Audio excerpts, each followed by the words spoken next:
जय हिंद। आप सभी का फिर से स्वागत है फॉर क्रिएटिव स्टडीज के एक नए एपिसोड में। आज के इस एपिसोड में हम लोग देखेंगे BEBAE 181 जो EVS इन्वायरमेंटल स्टडीज पर्यावरण अध्ययन का सब्जेक्ट है।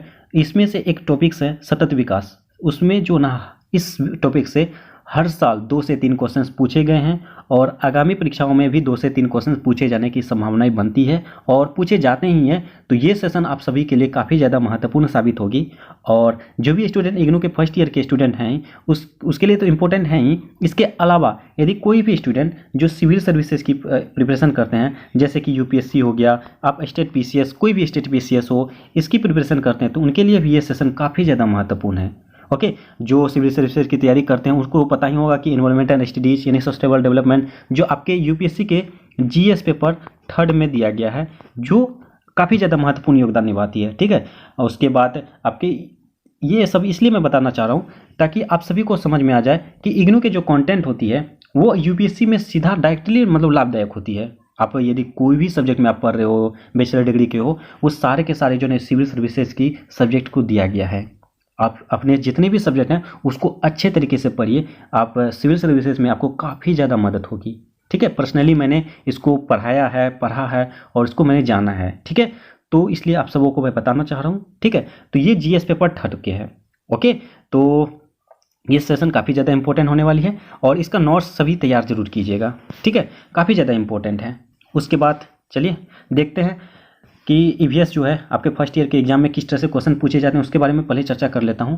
ठीक है, इसमें देखिए क्वेश्चन कैसे पूछे जाते हैं कि सतत विकास के 17 लक्ष्यों में से निम्नलिखित में से कौन से नहीं हैं। नहीं वाला आपको ज़्यादातर पूछा जाएगा इस टाइप के क्वेश्चंस में। ठीक है, जो आपका 3 ऑप्शन दे दिया जाएगा कि है जो सच में 17 लक्ष्यों में से है और उनमें से एक जो नहीं रहेगा उनको आपको चुनना है, टिक करना है। ठीक है, इस तरह से क्वेश्चन पूछे जाते हैं। जैसे कि आपका एक एग्जांपल ले रहा हूं कि निम्नलिखित में से कौन सतत विकास के लक्ष्यों में से नहीं है। ऑप्शन ए कहा जाएगा गरीबी को समाप्त करो, खाद्य सुरक्षा प्रदान किया जाए और अच्छी स्वास्थ्य प्रदान किया जाए, और एक ऑप्शन दे दिया जाएगा कोई और। ठीक है, तो इस तरह से आपको क्वेश्चन पूछे जाएंगे। आपको नहीं वाला इस टाइप से क्वेश्चन पूछे जाते हैं। ठीक है, क्वेश्चन को पूरा पढ़ना आप।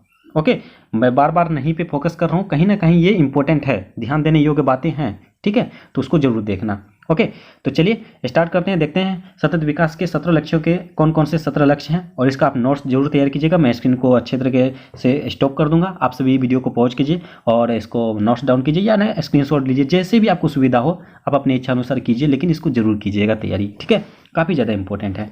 चलिए देखते हैं, इसमें पहला लक्ष्य कहा जाता है गरीबी के सभी रूपों की पूरी विश्व से समाप्ति, यानी कि सीधा सिंपल में कहा जाता है गरीबी को समाप्त करना। ये सिर्फ भारत के स्तर पर ही नहीं, पूरे विश्व के स्तर पर इसको समाप्ति की जाए, ये सतत विकास के लक्ष्यों में से एक महत्वपूर्ण लक्ष्य माना जाता है, गरीबी को समाप्त किया जाए। ओके, उसके सेकंड कहा जाता है भूख समाप्ति, खाद्य सुरक्षा और बेहतर पोषण और टिकाऊ कृषि को बढ़ावा देना। ये भी सतत विकास के 17 लक्ष्यों में से एक बहुत ही महत्वपूर्ण लक्ष्य माने जाते हैं कि भूख की समाप्ति करना। इससे भी क्वेश्चंस आपको पूछे गए हैं शायद 2021 के एग्जाम में। ठीक है, तो ये क्वेश्चंस मतलब ये टॉपिक जो है आपके लिए काफ़ी ज़्यादा मददगार और इम्पोर्टेंट है। ओके, बार बार इसलिए बोल रहा हूँ ताकि ये सही में इम्पोर्टेंट है। उसके बाद इस तरह से आप नोट्स तैयार कीजिए।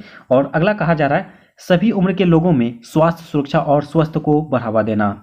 ठीक है, इसमें कहा जाता है सभी उम्रों के लोग, मतलब कि कहा जाता है बच्चे से लेकर बूढ़े तक के लिए सभी के लिए जो है ना सभी के सभी लोगों में स्वास्थ्य की अच्छी तरीके से प्रदर्शन मतलब सुविधाएं दिए, जैसे सरकारी हॉस्पिटल की जो है ना, ये सभी जो ना सतत विकास के 17 लक्ष्यों में से एक है। ठीक है, हॉस्पिटल्स हो गया, गवर्नमेंट हॉस्पिटल्स हो गया, ये सभी जो है इसके अंतर्गत आते हैं। ओके, उसके बाद अगला कहा जाता है समावेशी और न्याय संगत गुणवत्ता उच्च शिक्षा सुनिश्चित करने के साथ ही सभी को सीखने का अवसर देना, यानी कि आपको शिक्षा पर बेहतर प्रदर्शन करना, शिक्षा पर ध्यान देना, इसका भी एक मुख्य लक्ष्य माने गए हैं। ओके, उसके बाद अगला कहा जाता है 5 में लैंगिक समानता प्राप्त करने के साथ ही महिलाओं और लड़कियों को सशक्त करना, यानी कि लैंगिक समानता बोले तो स्त्रीलिंग पुल्लिंग पर भेदभाव नहीं किया जाना चाहिए। इसकी जो महिलाओं को और लड़कियों को मतलब कि आगे आने के लिए मतलब कि रोकना नहीं चाहिए, इस पर फोकस करना चाहिए। ये भी एक महत्वपूर्ण लक्ष्य में से एक लक्ष्य है, लैंगिक समानता को प्राप्त करने वाले जो है ना, इसके साथ साथ महिलाओं और लड़कियों को सशक्त कराना। ठीक है, ये 5 हैं और इसके अलावा और भी हैं, देखते हैं उसको भी। छठा कहा जाता है सभी के लिए स्वच्छता और पानी के सतत प्रबंधन की उपलब्धता सुनिश्चित करना।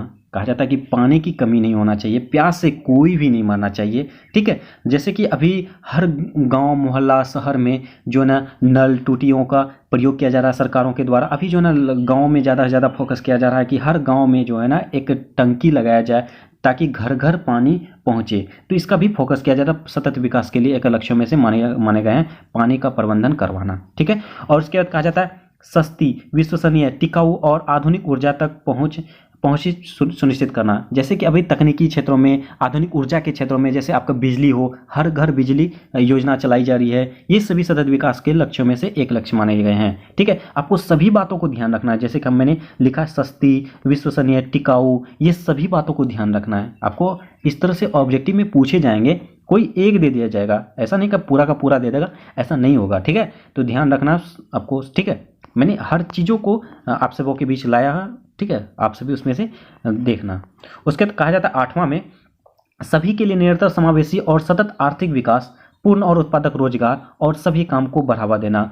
यानी कि रोजगार में भी बढ़ावा देना, इसका भी एक महत्वपूर्ण लक्ष्य माने गए हैं। ठीक है, कोई भी बेरोजगार ना हो, हर सभी को रोजगार प्राप्त हो, ये भी एक लक्ष्यों में से एक लक्ष्य माने गए हैं, महत्वपूर्ण लक्ष्य। ठीक है, और अगला कहा जाता है 9वां लचीली बुनियादी ढांचे, समावेशी और सतत औद्योगिकरण को बढ़ावा देना। यानी औद्योगिकरण को ज़्यादा से ज़्यादा बढ़ावा देना, फैक्ट्रियां लगाना, औद्योगिकरण करवाना, मतलब कि ये सभी जो चीज़ों को ज़्यादा से ज़्यादा फोकस करना, इनके बारे में दिया गया है। उसका 10वां कहा जाता है देशों के बीच और भीतर असमानता को कम करना। जैसे कि देश विदेश में कहा जाता है कि मैं आपका दुश्मन, वो मेरा दुश्मन, ये मतलब लगातार युद्ध होते रहता है, इसको कम करना, ये भी सतत विकास का लक्ष्य है। लेकिन हालांकि अभी वर्तमान समय में ऐसा देखने को बहुत कम मिल रहा है। देश देश में लगातार युद्ध हो रही है। उसके बाद देश के भीतर, यानी कि अपना देश के भीतर भी जो है ना, जैसे कि एक राज्य दूसरे राज्यों की तुलना में जो है ना कोई मतभेद ना करें, एक दूसरे से भाईचारा की भावनाओं से रहें, इस तरह से ये भी एक लक्ष्य बनाए गए हैं। ठीक है, और अगला है 11वां कहा जाता है सुरक्षित, लचीला और टिकाऊ शहर और मानव बस्तियों का निर्माण। यानी कि अभी कहा जाता है ना आवास योजना, यानी कि सभी को आवास मिलना चाहिए, सभी को अच्छी तरीके से घर में रहने के लिए सुविधाएं देनी चाहिए। ये भी एक तरीके से एक लक्ष्यों में से एक लक्ष्य माना गया, महत्वपूर्ण लक्ष्य माना गया है। टिकाऊ शहर हो, मानव बस्तियों का निर्माण हो, ये एक लक्ष्य है। ठीक है, उसके बाद कहा जाता है 12वां में अस्थायी खपत और उत्पादन पैटर्न को सुनिश्चित करना। अस्थायी खपत और उत्पादन पैटर्न को भी सुनिश्चित करना, इसको फिक्स करना, इसका भी एक लक्ष्य माना गया है। उसके बाद कहा जाता है 13वां जलवायु परिवर्तन और उसके प्रभावों से निपटने के लिए तत्काल कार्रवाई करना।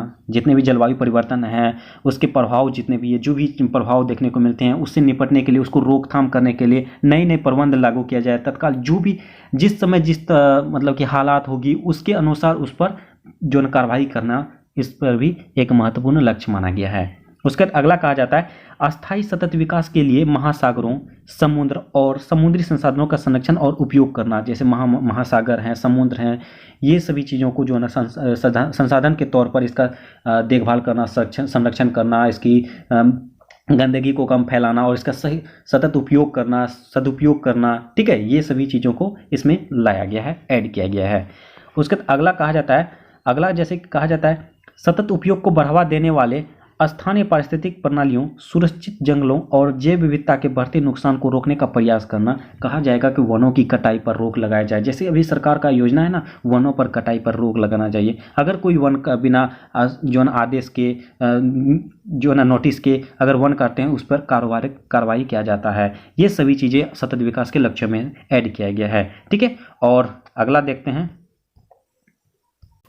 16वां कहा जाता है सतत विकास के लिए शांतिपूर्ण और समावेशी समितियों को बढ़ावा देने के साथ ही सभी स्तरों पर इन्हें प्रभावी जवाबदेही बनाना, ताकि सभी के लिए न्याय सुनिश्चित हो सके। ये जो है सतत विकास के लिए एक शांतिपूर्ण तरीके से जो है ना, जैसे कि कोई भी समिति हो, कोई भी गठन हो, उसको बढ़ावा देना चाहिए। जैसे अभी लगातार बहुत सारी समितियां बनाई जाती है। एक एग्जांपल ले रहा हूँ, G20 के एक समिति गठन मतलब भारत की जो है ना अध्यक्षता में कर रही है। इस तरह से इसमें जो है ना देश विदेश में एक शांतिपूर्ण तरीके से कोई भी फैसला लिया जाए। उसी तरह से इसमें सतत विकास के लिए कहा जाता है कि अगर समिति बनाएंगे, समितियों में जो है इसको समितियों पर ज़्यादा से ज़्यादा फोकस करेंगे, ताकि हम सभी एक समिति में बैठकर सब चीज़ों को, जो भी कमी होगी, जो भी संकट आएंगे, उसको हम लोग मिलजुल कर उसको बढ़ावा देंगे, शांतिपूर्ण तरीके से उसका न्यायपूर्ण तरीके से उसका सुनिश्चित कर सकेंगे। इसका एक लक्ष्य माना गया है। ठीक है, और अगला और लास्ट कहा जाता है कि सतत विकास के लिए वैश्विक भागीदारी को पुनर्जीवित करने के अतिरिक्त कार्यान्वयन के साधनों को मजबूत करना। इसके जो है सतत विकास के जितने भी वैश्विक स्तर भागीदारी हैं उसको पुनर्जीवित करने के साथ साथ जो है ना इसके अलावा, ठीक है, इसके अलावा जो भी साधन हो गई उसको भी मजबूत स्तर पर इसका करना है, इसका योगदान निभाना है। ठीक है, ये टोटल आपका 17 लक्ष्य हैं। ठीक है, आई होप कि आप सभी जो है ना इस लक्ष्यों को नोट्स जरूर तैयार किए होंगे। अगर नोट्स तैयार नहीं किए तो स्क्रीनशॉट जरूर ले लिए होंगे। इसको बार बार रिवीजन कीजिएगा, आपके एग्जाम में काफ़ी ज़्यादा मदद मिलेगी। ठीक है, और आप सभी हमें इन तमाम चीज़ों पर सोशल मीडिया के प्लेटफॉर्म में फॉलो कर सकते हैं, जैसे कि यूट्यूब में आप जैसे आप हो ही, और उसका टेलीग्राम चैनल है 4K एडवी स्टडीज़ के नाम से, जिसका लिंक डिस्क्रिप्शन बॉक्स में मिल जाएगा। ठीक है, वहाँ से आप ज्वाइन हो सकते हैं। वहाँ पे तमाम चीज़ें, यहाँ पे PDF वगैरह, ये जो अभी मैं जिससे पढ़ा रहा हूँ ये PDF आपको वहाँ पे मिल जाएगा बिल्कुल फ्री में। ठीक है, और अपना इंस्टाग्राम ID भी है 4K एडवी स्टडीज़ के नाम से, उसका भी लिंक डिस्क्रिप्शन बॉक्स में मिल जाएगा। वहाँ भी फॉलो करके आप हमसे बात कर सकते हो। ठीक है, तो ये बातें हैं, इन तमाम चीज़ों को ध्यान में रखना है। ये टोटल 17 लक्ष्य जो हैं, इन 17 लक्ष्यों को आप सभी अच्छे तरीके से पढ़ के जाइए। बहुत ही बेहतरीन, मतलब बहुत ही उपयोगी ये सेशन रहा आप सबों के लिए, और उम्मीद करता हूँ कि ये सेशन आप सबों के लिए काफ़ी ज़्यादा महत्वपूर्ण साबित हुई होगी। और एक निवेदन है, जो भी इस चैनल में पहली बार आए हैं और चैनल को सब्सक्राइब नहीं किए तो प्लीज़ चैनल को सब्सक्राइब जरूर कर लें, बेल आइकन को जरूर हिट कीजिए। सेशन अच्छा लगे तो लाइक जरूर कीजिए, कमेंट के माध्यम से जो भी डाउट हो डाउट पूछिए, और अपने दोस्तों को भी ज़्यादा से ज़्यादा शेयर कीजिए। चलिए मिलते हैं नेक्स्ट सेशन में, तब तक के लिए थैंक यू, जय हिंद।